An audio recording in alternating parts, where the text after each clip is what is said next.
You guys, any of you guys can sit up here. It's noise.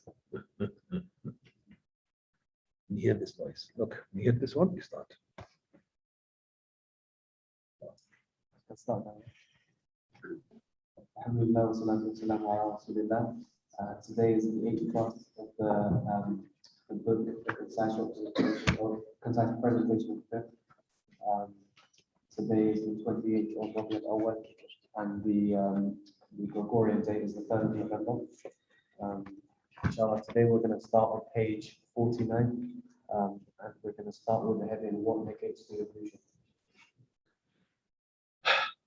طيب بسم الله الحمد لله والصلاة والسلام على رسول الله وعلى آله وصحبه ومن والاه.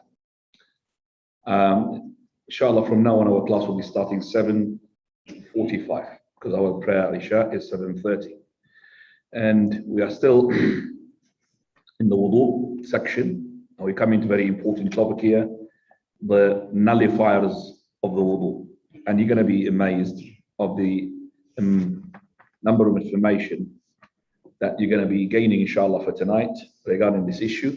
Some of those issues, I'm pretty sure that some of you have no answer to it. After this class, you'll have an answer for it, inshallah. So if I get a question this before I start the class, just to check the information. So if, for example, a brother who has, this doctor will know this, something wrong with his anus, and he couldn't really excrete from there. They made him an operation where he excretes from the side. You know, they put him a machine there on the side. The doctor's shaking his head, that is true. So the excrement will come from here and clear it. So he excretes from there. Does that require wudu? He's not really excreting from his anus. That's a question. Second question.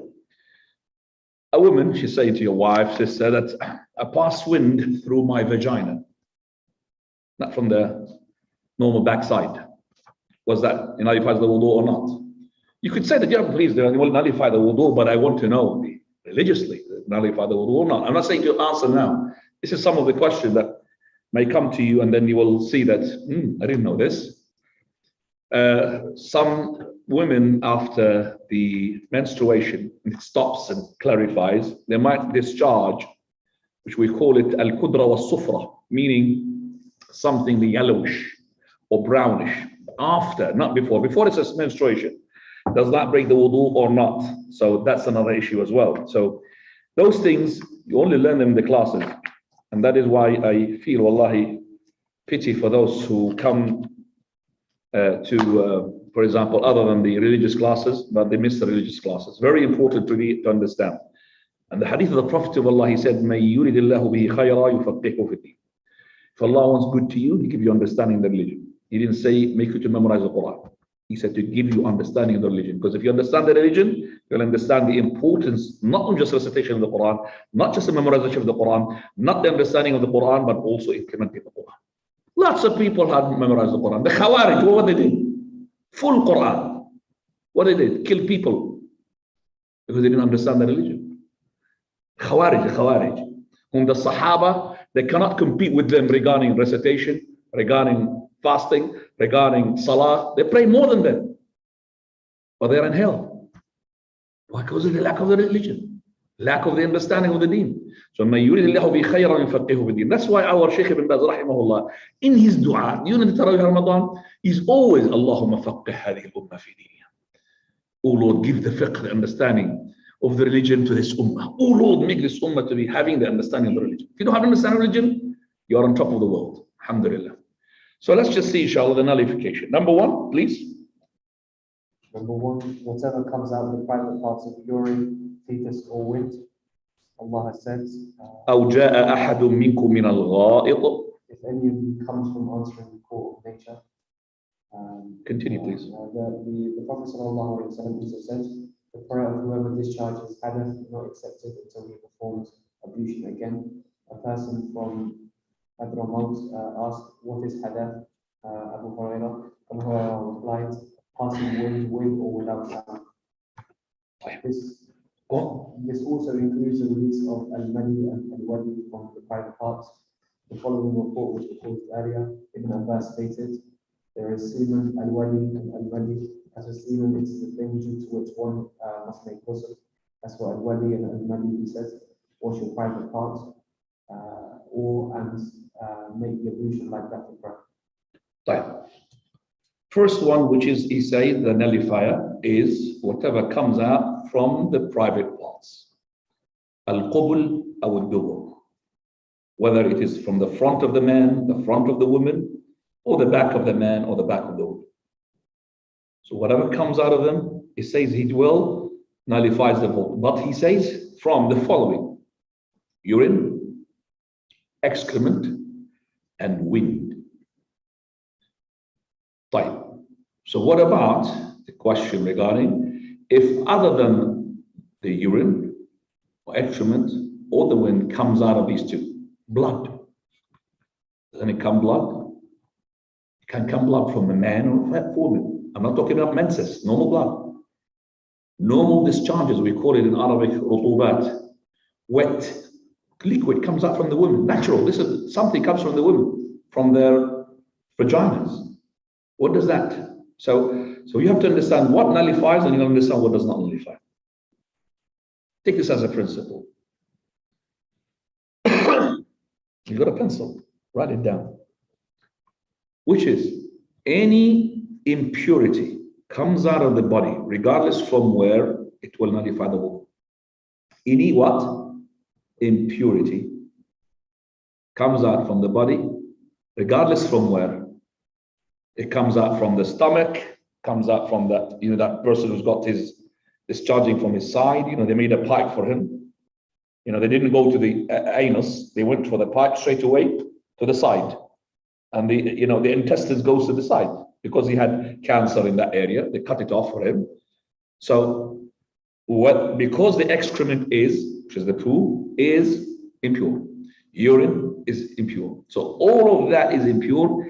If it comes from any place in the body, is to be what? Nullified. But not, that's the other principle, not everything that comes from the vagina or the penis of the man or the anus of the man or the woman is to be a nullifier, not necessary. Right. According to what these two principles, I want to ask.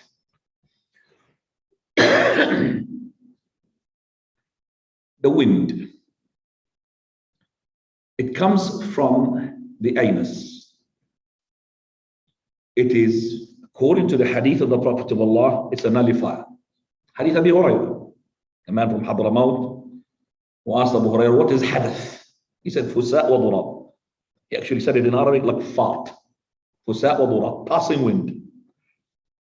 So here, this means that this wind, if it comes from the anus, it will nullify the wudu with the consensus of all scholars, no different among the scholars.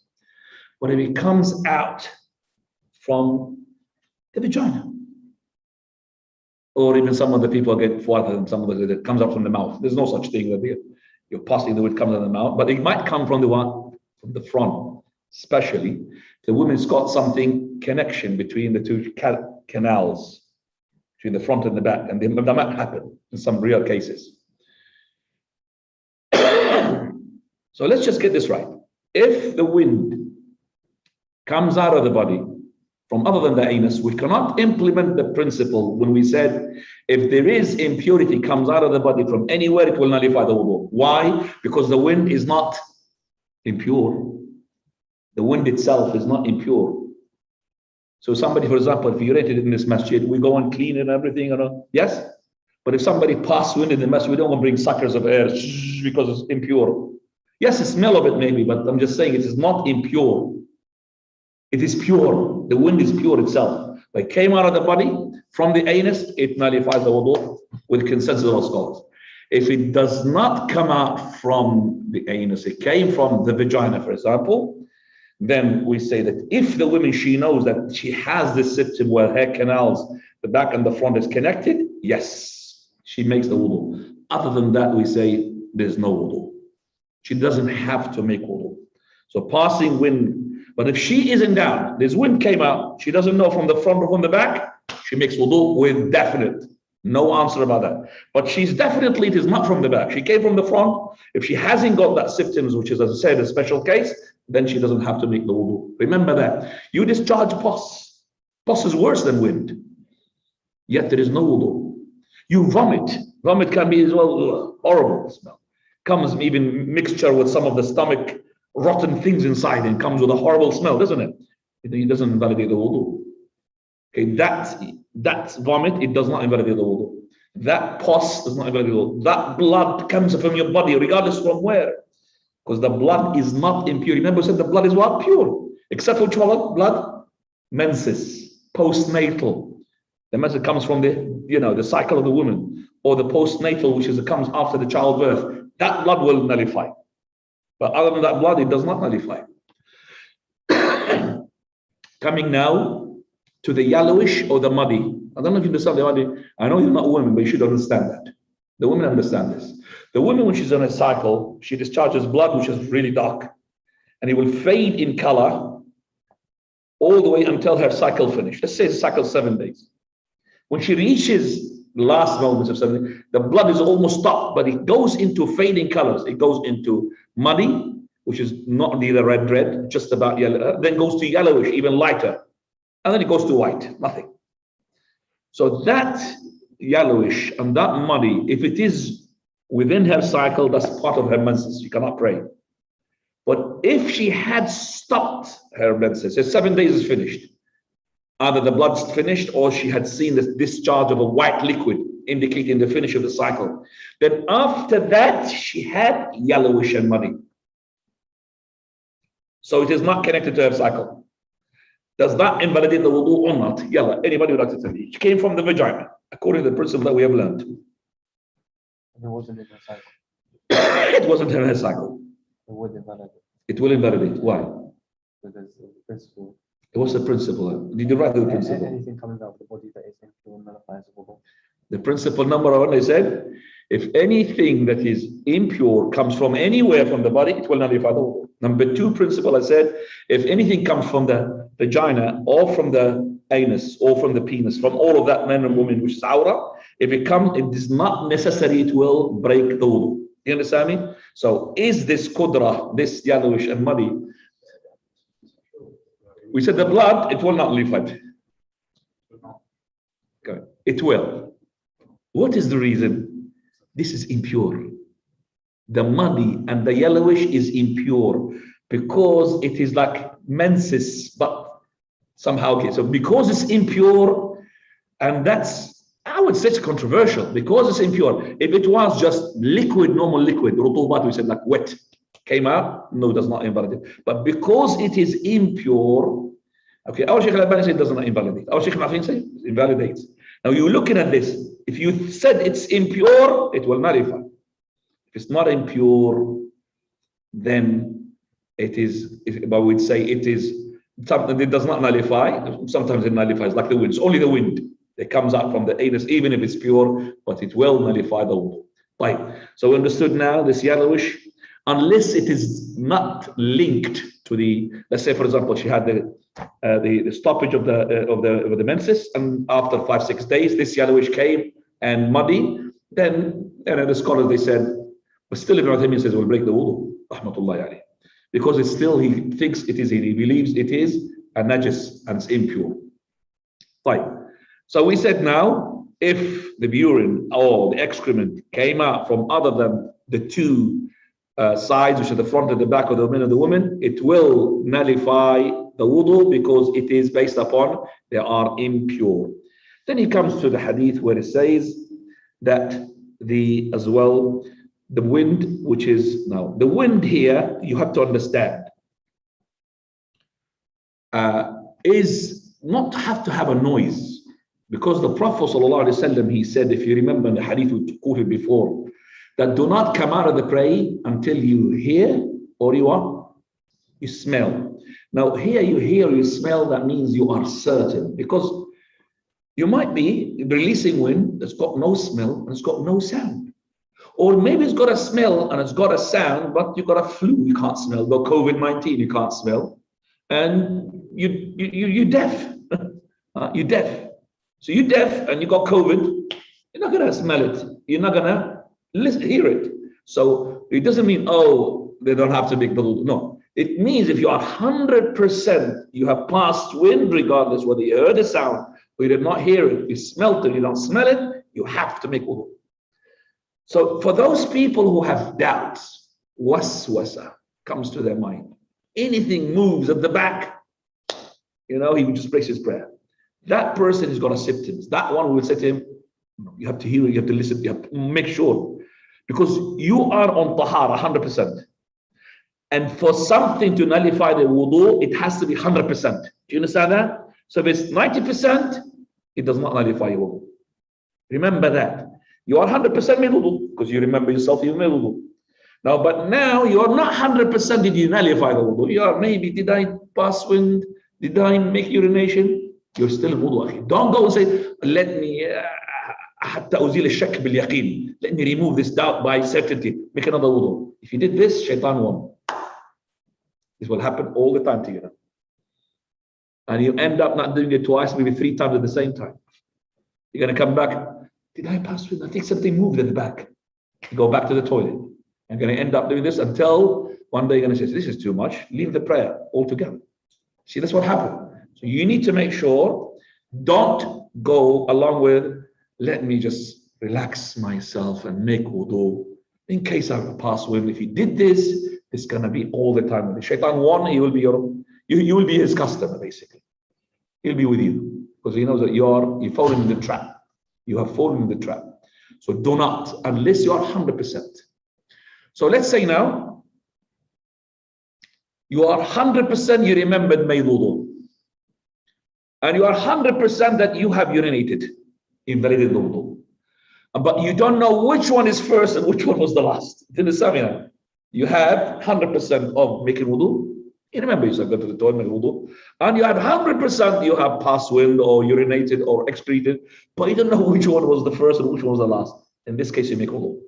Because you had 100% in both cases. You make wudu. But if you didn't have 100% of invalidation, don't go to make wudu. Stay on your wudu. And that is very important.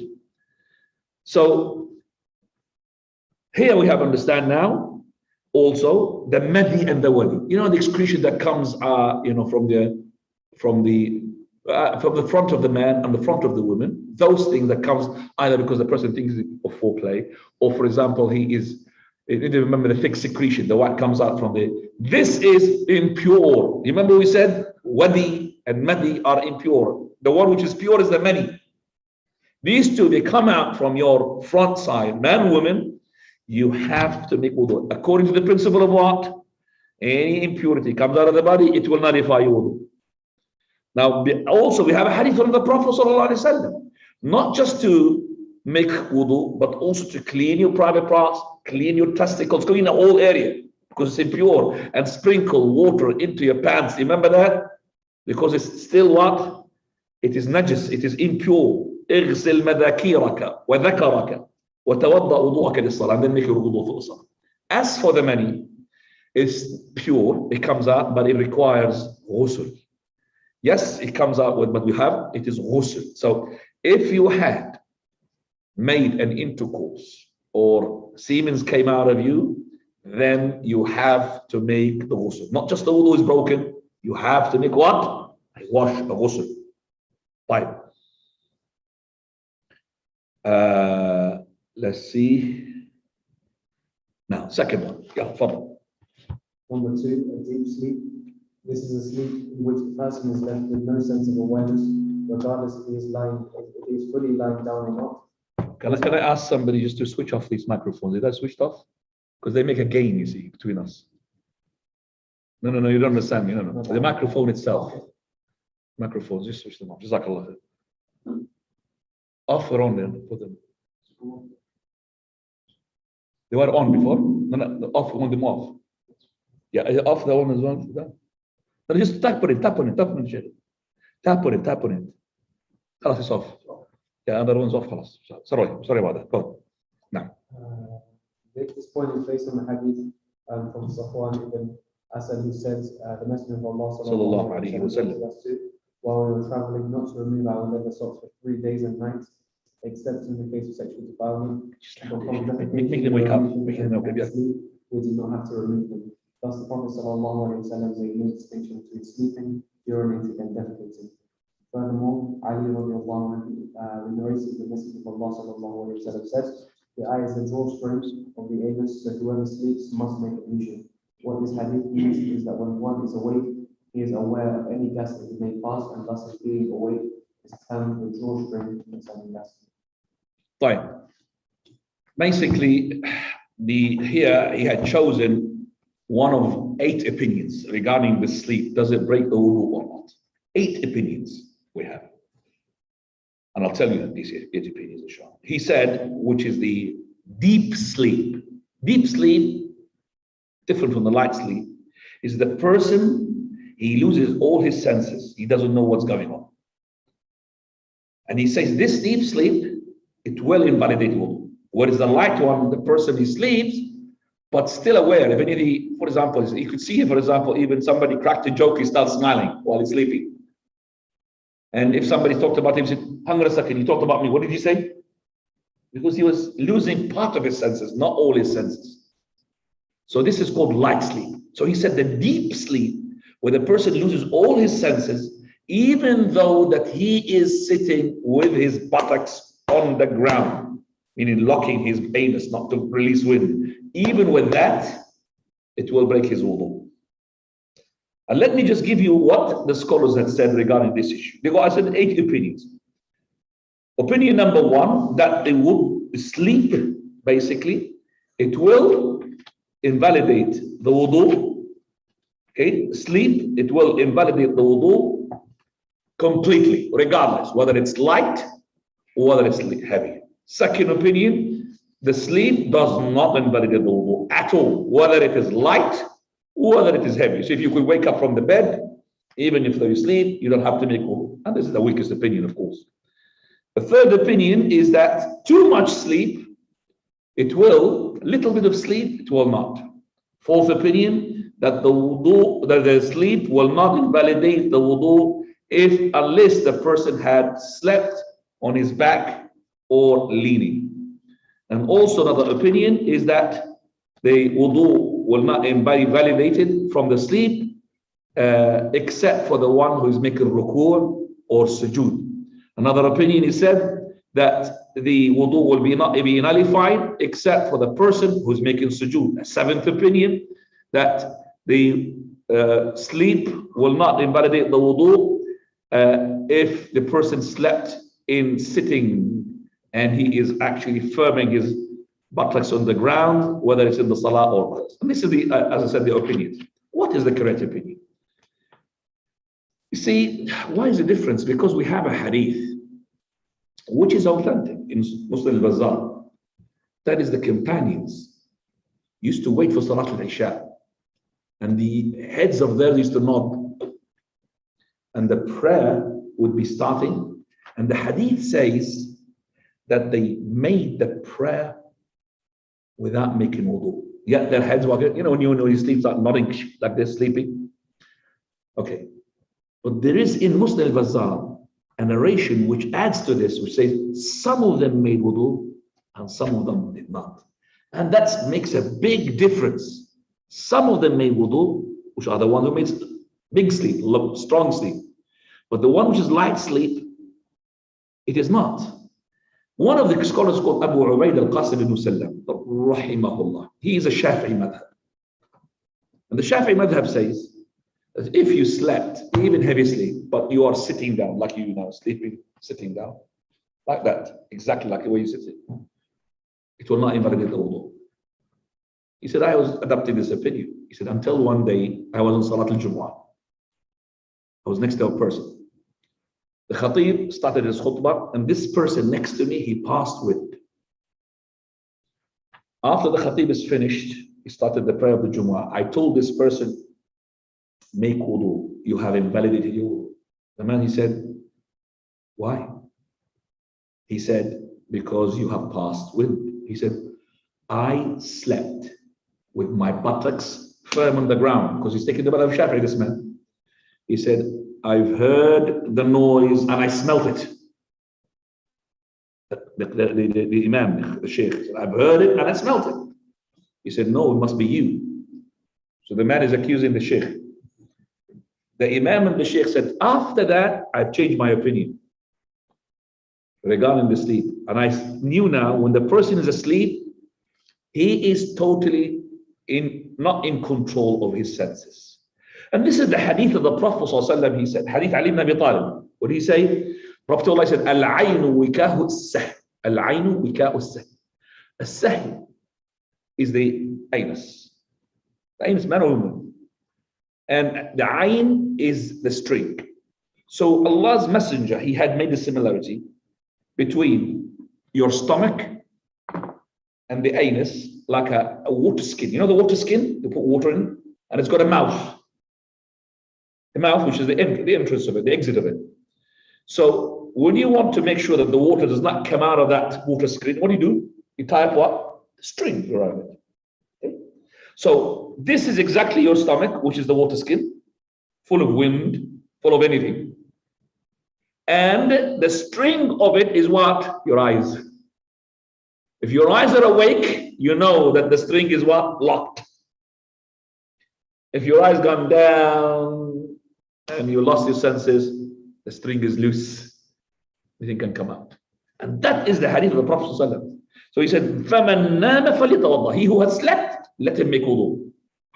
You had slept, let him make wudu. Another issue is another benefit.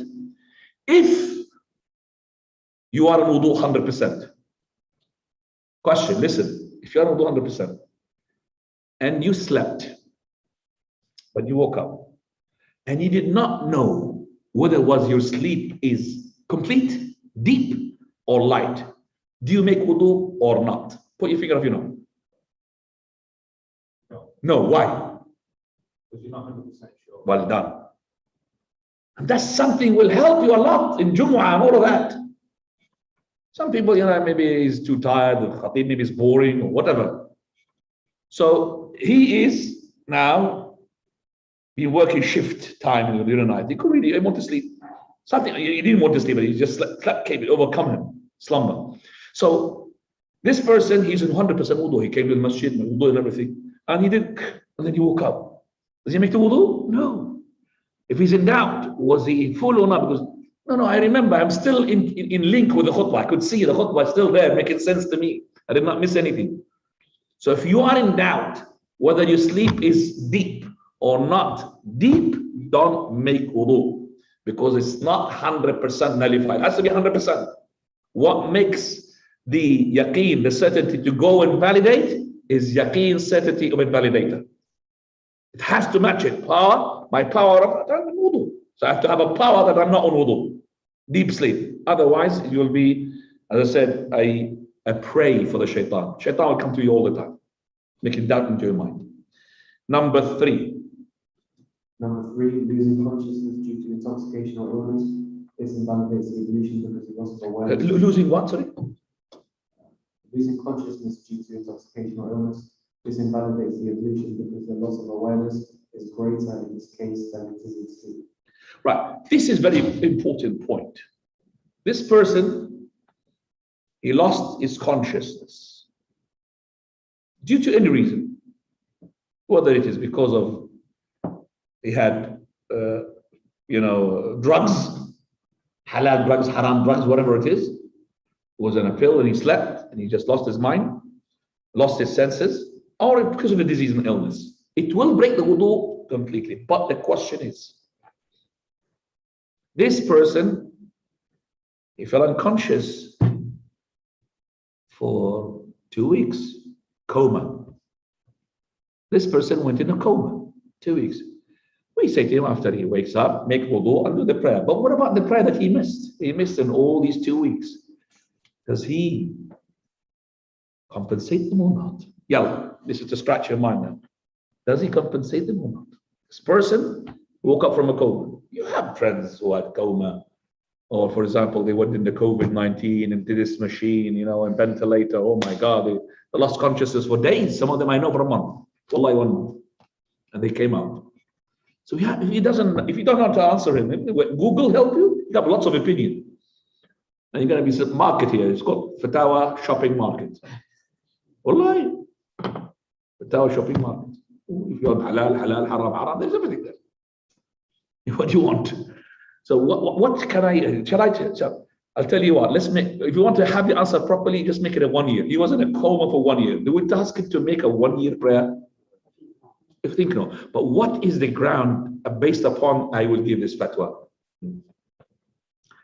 If a man, he was mentally disabled, you know, mentally disabled, his mentally is not there. He's been for a month. Rufi al-qalam, well done. Pen is raised. After a month, Allah gave him, mashallah, his sanity back. He's not insane anymore. This is what is insane. He became sane. Do we tell him, brother, during your insanity, you have to compensate for the brother. I've been for years insane. You will stop praying. You put him off. Huh? So, رُفِعَ الْقَلَمُ عَنْ ثَلَاثٍ. The pen, this is the hadith we're using. Pen is raised from 3. النَّائِمُ حَتَّى يَسْتَيْقِظ.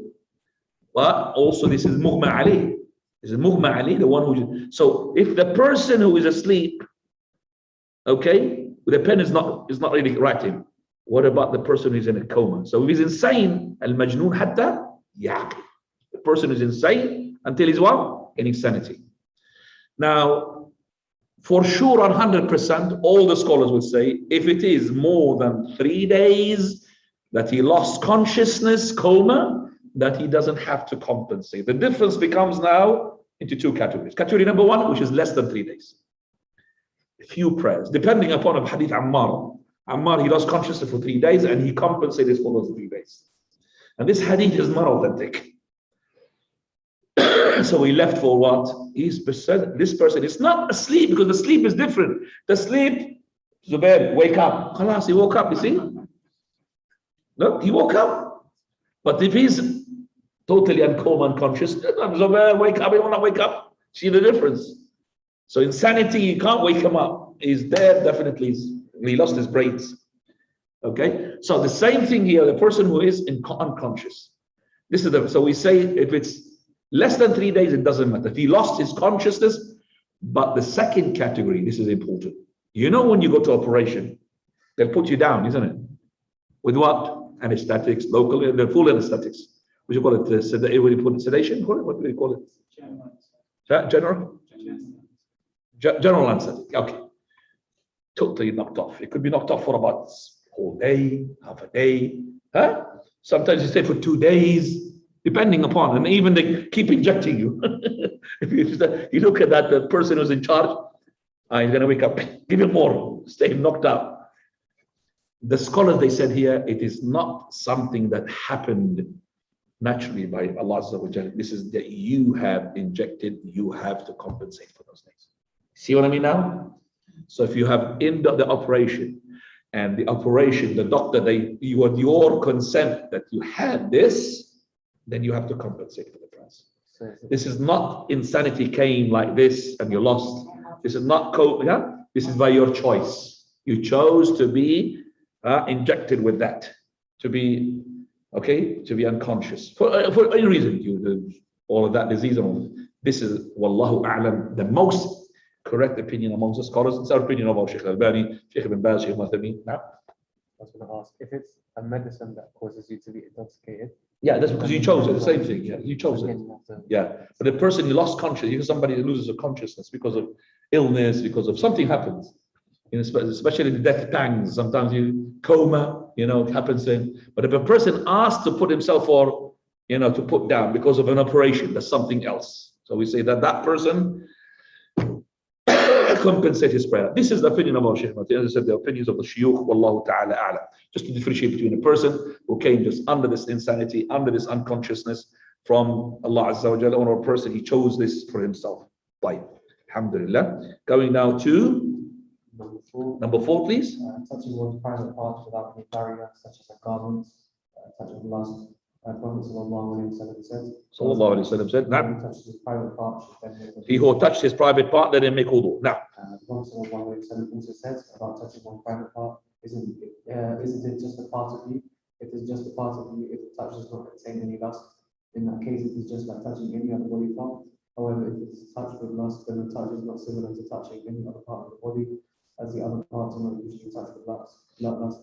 And this is a matter that can clearly be noted. This is the choice of Shaykh al-Islam. This is the choice of Shaykh al-Islam ibn Taymiyyah, rahimahullah. And this is based upon the hadith. I'm going to add you a hadith which is important, which is hadith Abi Hurairah. Sahih ibn Hibban, on the authority of Abu Hurairah, that the Prophet said, إِذَا أَفْضَى أَحَدُكُمْ بِيَدِهِ إِلَى ثَرْجِهِ. If one of you is to put his hand onto his private part, وَلَيْسَ بَيْنَهُمَا سِتْرٌ وَلَا حِجَاجٌ, and there is not between his hand and his private part a barrier, like there is not a piece of cloth, it's like touching skin to skin, okay? فَلْيَتَوَضَّى, then let him make wudu. So with this hadith, and with the hadith of the Prophet ﷺ, and the hadith where he said to him, don't make wudu because it's part of you, we could say the following.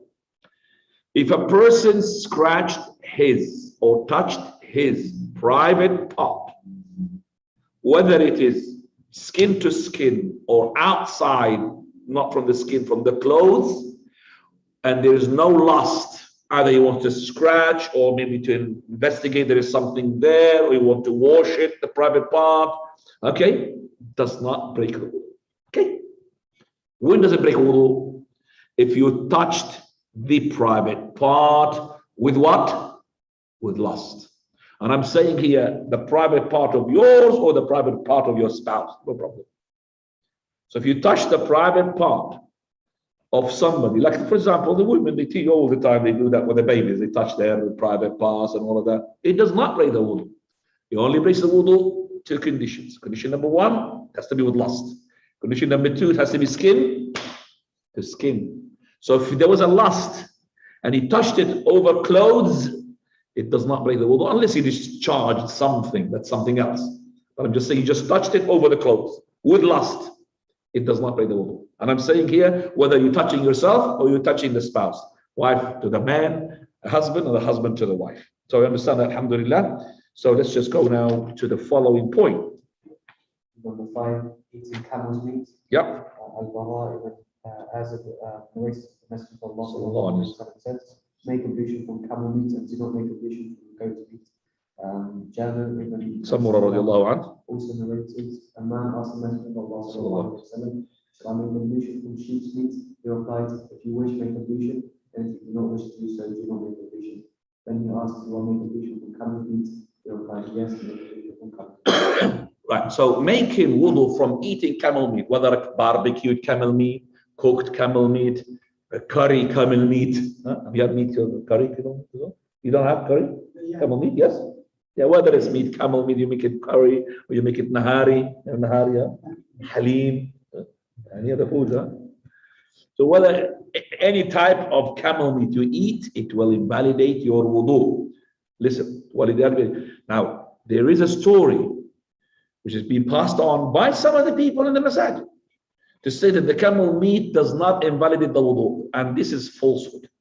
And they bring the story which is not authentic, that the Prophet of Allah one day addressing the companions in a khutbah al-Jum'ah, and one person he passed wind. So the Prophet of Allah, he wanted for that person to make wudu. By the way, this is what? Not authentic. Please don't put it onto your, okay, your lasting memory. Please put it on the delete. It's not correct. So because he doesn't want to embarrass that person, so he said, the one who had eaten camel meat, let him come out of the masjid.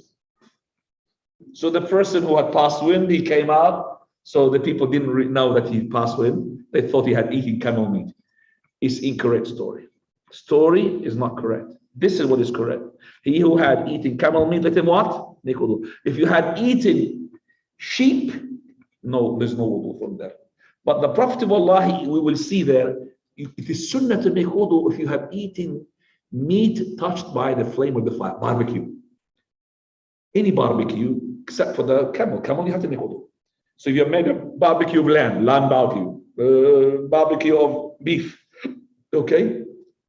That is recommended to make wudu. We're going to come to that recommendation. I'm talking about now what is nullified. So it is eating camel meat. Why? But the Prophet so. Eat your camel meat. You have to. Even you're not allowed to pray where? In the camel stables. You know that? Not allowed to play in the camel stables. Just like you're not allowed to pray in the toilet. Just like you're not allowed to pray in the cemetery. You're not allowed to pray in the camel stables. So camel stables, you're not allowed to pray in them. Camels, if you eat them, it will break your wudu. It doesn't mean camel meat is no good. No, it's very good, very nice. But you can't. And the camels are made from what the shayateen is made. It's made from the fire. The hadith of Prophet he said, and their places is a place where the jinn wants to go there. But the Prophet said, pray in the sheep pens. You know the sheep pens. They don't call them sheep stables, because stables are big horses and all that. Sheep pens. So you pray in them. It's good, no problem. Right. So alhamdulillah, understand. Now we're going to add. It's only 5, but there is more. إذا مس الختان الختان غسل. If the khitan, circumcised part, touch the circumcised part, whether there is ejaculation or not, then there will be not just wudu, there will be what? Ghusl. It will break the wudu. So if the khitan, mas al-khitan. What is khitan? Khitan means circumcised part.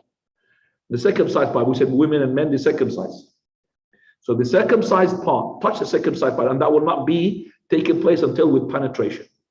If that takes place, whether there is discharge, ejaculation or not, it will make ghusl. You have to, your wudu is valid. You have to go and make ghusl. That's number 6. Number 7, the one who's got prolonged period, istihada.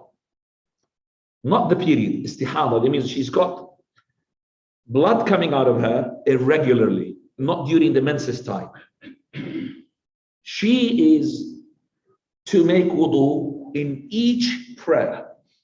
So when the dhuhr starts, she makes wudu. She cannot make wudu before dhuhr. That wudu will suffice her until asr.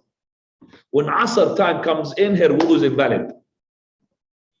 Okay, so we say there's another invalidator, that if the time of the prayer had passed onto the mustahada, her wudu is invalid. Okay, so dukhul al-waqt. And also all other people who are linked to the mustahada, like who? Flatulence, incontinence. You understand these words? Flatulence, incontinence. Person who's got no control of his urine. Person in control of his wind. He's passing wind all the time. In these symptoms, we say to them, you are like a mustahada. What do? You do your wudu within the time prayer. So you come to the prayer, regardless of how much wind comes out of you, how much urine you do, you are in wudu. So if you pass wind while you are praying, stay in the prayer. Because you've got a symptom called incontinence. So that person, once the following prayer comes in, his wudu is what? Is invalid. Regardless of did he release or not, because he's got the symptoms, he doesn't know. He has no control. Once, for example, Dhuhr, Asr comes in, he has to renew the wudu. Maghrib comes in, renew the wudu. Isha comes in, renew the wudu. Unless he wants to combine the wudu, which he delays the Dhuhr to the end of the time, bring Asr to the beginning of the time, he makes one wudu for both of them. That's correct, inshallah. Right. Alhamdulillah, by this we'll stop and we'll give you the time for questions and answers. I don't want to take you for long, but next time, bi'idhnillah, we'll start 7:45. Right. You have any questions? Because questions always brings the class to life, inshallah. Fadal. The connection between the back passage and the front passage. Did you say if the sister knows that there is a connection? So the sister knows there's a connection, then she should make wudu. Yes. Because she's in doubt now. Where is she coming from, this or that? We said, you remember when we said, if this sister, she had heard a wind, and she doesn't know which side came out, she has to make wudu. The same thing with this woman. She doesn't know, because she's got the connection, she has to make wudu. Because she doesn't know. But if she knows it is 100% from the front, that's when we said, that's different. It doesn't make wudu. But she doesn't have to make wudu. Now, fadal. In all cases where wudu became compulsory, can tayammum take place in the absence of water? When we come to tayammum, inshallah, tayammum comes in the absence of the ghusl, not just the water. Okay. So a person who has got janaba and he has got no water, he makes tayammum. But inshallah, when you come to the tayammum, there are lots of points. For example, this person, he has got no water, he knows, and he's got his wife. And he knows if he intercourse, he's going to need ghusl and got no water. But he's got enough water to make wudu. Is he allowed to intercourse or not? Yes, he's allowed. He makes intercourse and he can't make tayammum. He doesn't say, I can't make intercourse because there's not enough water, it's only wudu. The people don't understand this, we can't go nowhere. Yes. Now, we'll come to the tayammum, inshallah, but a good question. Now, I have a question regarding the hadith about the one that you said not saying brain and not memory. So the one about when he said the person that ate camel meat, can you please leave the masjid? Is the actual hadith that he said the person that ate camel meat, please leave the wudu? no, this hadith is not authentic, is it? Okay, so It's a lie. Then what's the correct one, basically? There's no correct one. Okay, no. Delete. Okay, press delete. Brothers, this one is a story being brought. I've seen it in the masajid. Made up. The lots of story made up like this in the masajid. I've heard it in the masjid myself. Where did you get it from? Where did you get this from? Story one. Alf Layla wa Layla yani. We call it like a 3 Musketeers stories.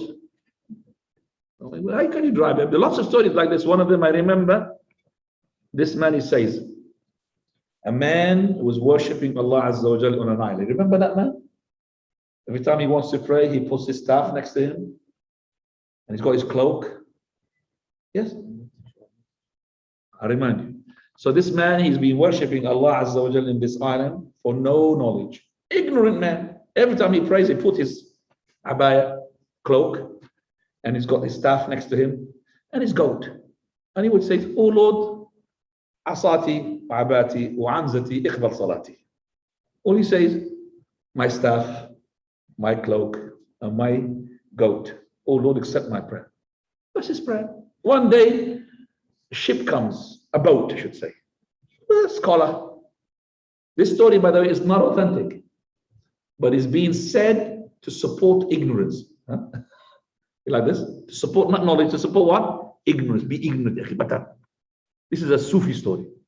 So this man who was a knowledgeable came on a boat, docked into this island.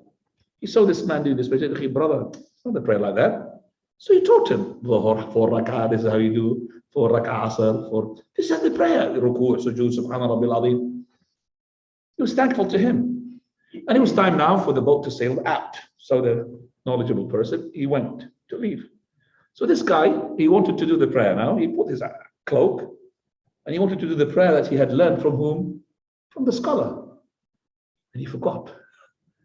He went back. Asati, abati, anzati, rabbi taqabbal salati. He forgot. Now what he can do? He got no boat. You could see that boat is in the middle of the ocean. Because he was, keen to learn, so he went walking on top of the water, mashallah, Superman, until he reached the scholar on top of the boat. He said, scholar, I forgot the prayer you taught me. Can you remind me? He looked at him, he's walking on the water, he said, go back to your prayer, because my prayer will never make me walk on water. Do you understand that? Go back to your prayer. Which is what? My cloak, my goat, and this is better prayer because it makes you walk on the water. My prayer does not make you walk on the water. This is a story which is to support what? Ignorance. Ignorance is good. A'udhu billah. Shayateen, these stories. This is not correct. So remember, delete. Jazakallah. Send this question. The supplication after wudu, do you say it immediately on completing while you're in the bathroom, which includes the toilet? Or do you leave that? No problem to say your adhkar when you are in the shower or when you are, after you finish the wudu in the basin, you see, there is a toilet. The only place where you can't say it while you are on the toilet. The toilet itself is sitting on the toilet. Okay, but you are off the toilet, you are in the basin, you could say Bismillah, you have to say for the wudu. And you adhkar.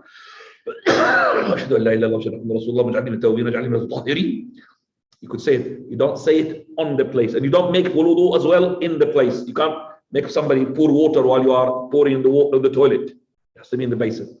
I know it's disgusting, but some people might do it. It's not allowed. No. The general anesthetic.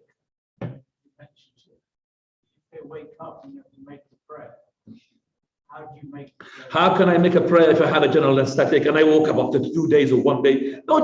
Usually general anesthetic is not going to be for a long time. Normally, it's not going to put you down all the way.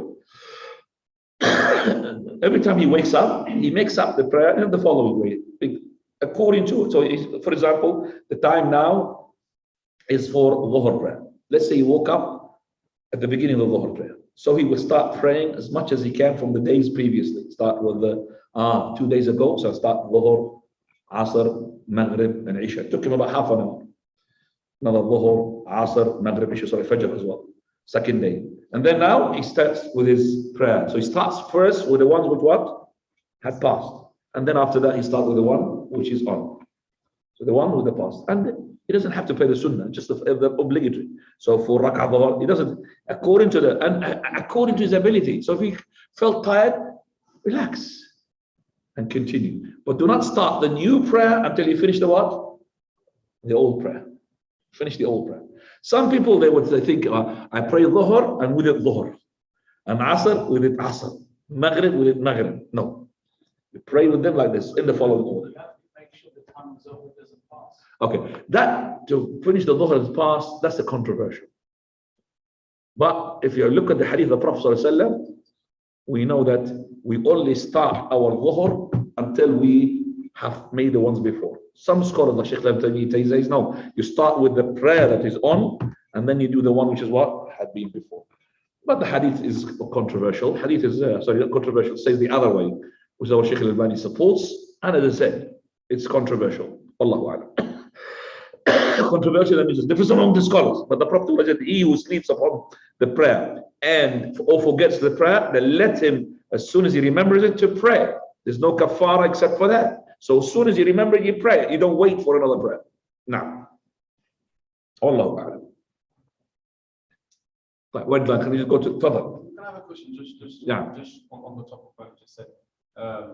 If somebody comes to the masjid and somebody comes to the masjid and brothers are praying Asr and he missed Dhuhr, so he comes in to show. Somebody who would miss Dhuhr and he came to the masjid and the people praying Asr. What prayer does he pray? This is the same question of Shaykh. So the correct opinion is we believe he prayed Dhuhr. Don't pray Asr. So he's got the intention of Dhuhr, goes with the Imam, join him with the intention of Dhuhr, and then you pray Asr. But the Shaykh says no, you pray the Asr with the Imam and then you pray the Dhuhr. But the hadith is actually against him. And also, we cannot make the Dhuhr after Asr. It has to be Asr after Dhuhr. Sorry. We cannot Asr make before Dhuhr. You cannot make Asr before Dhuhr. It has to be Dhuhr before Asr. And inna salata kanat ala al-mu'min kitab mawqut. It has to be a time book. So we start with the Dhuhr and then the Asr. Wallahu a'lam. Let's just go to the people. Yeah, Faisal? Yalla, Faisal? Yeah, Sheikh. If somebody's aura temporarily becomes exposed in the salah briefly, is their salah still valid? If the person had his aura being shown and he did not cover it, then his prayer is invalid. So if he had found out and he did not cover it, and if he left, he finished the prayer and it's still showing, he has to repeat the prayer because one of the conditions of the prayer. But if he covers it quickly, he's okay? No problem, because no problem. Like a woman, she's praying and her child, he comes and he pulls her scarf off. It does happen a lot. She puts the scarf back again, cover her hair. It does not invalidate the prayer. Otherwise, the woman will be in trouble because the children, they pull the scarves all the time. So no problem. Jazakallah khairan. And Abu Farid? Yeah, sure. So a brother fell asleep next to you and he was proper snoring.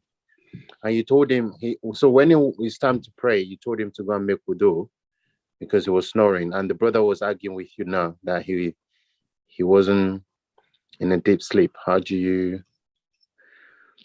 Brother, he was in a deep sleep. We don't understand the question. He was in a deep sleep next to you, was snoring. So it was time for prayer. You told him to go and make wudu because he was snoring. Yeah. But he still believed that his wudu is valid. He will decide, not you. Okay. The person snoring, it doesn't mean he's in a deep sleep. You know that some people, when they snore, they wake up. Straight away, they wake themselves up. That means awake. He's light sleep. And the one who snores and even a bomb next to him happens. That's the one who's deep sleep. That's my sleep like that. You could, if I want to sleep, even if you are making a lot of noise, I'll sleep.